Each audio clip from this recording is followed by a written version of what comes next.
సికింద్రాబాద్లోని బోయిన్పల్లి వ్యవసాయ మార్కెట్లో భారీగా చెత్త పేరుకుపోవడంతో స్థానికులు ఆందోళనకు దిగారు.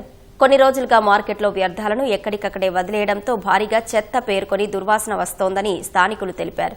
భారీగా పేరుకుపోయిన చెత్త మూలంగా దోమలు, ఈగలు విస్తృతంగా పెరిగి ప్రజలు అనారోగ్యాల బారిన పడుతున్నారని ఆవేదన వ్యక్తం చేశారు. కాంట్రాక్టర్ నిర్లక్ష్యంతో పాటు బిల్లులు సకాలంలో చెల్లించకపోవడం మూలంగా ఈ సమస్య తలెత్తినట్లు స్థానికులు తెలిపారు. వెంటనే చెత్తను తొలగించాలని స్థానికులు డిమాండ్ చేశారు. 20 రోజుల నుంచి ఇట్టే ఉంటది.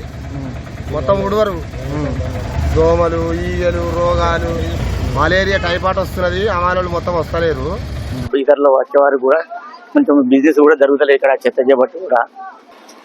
దోమల వల్ల మొన్న దోమలు పడితే బాగా దోమలు కుట్టి జ్వరాలు వస్తున్నాయి అనేకంగా. ఇప్పుడు ఈ చెత్త వారం అవుతుంది మెల్లమెల్లగా. స్వయంగా వచ్చి ఎన్నోసార్లు మేము అమాలి అందరూ కలిసి కూడా చెప్పినాం, బాబు చెత్త ఎత్తండి, దీనివల్ల అనారోగ్య పాలవుతున్నాము, ఎన్నో ఇబ్బందులు ఎదుర్కొంటున్నాము అని ఎన్ని చెప్పినా కూడా ఏ పరిష్కారం కాలేదు ఇంతవరకు. వ్యవసాయ మార్కెట్ కమిటీ బోయినపల్లి మేము గవర్నమెంట్తో మాట్లాడుతూ మా డైరెక్ట్గా దృష్టి తీసుకోబోతున్నాం. మార్నింగ్ కూడా మంత్రి గారి ద్వారా మా ఎమ్మెల్యే ద్వారా కూడా పోయిన ప్రయత్నం చేస్తున్నాం.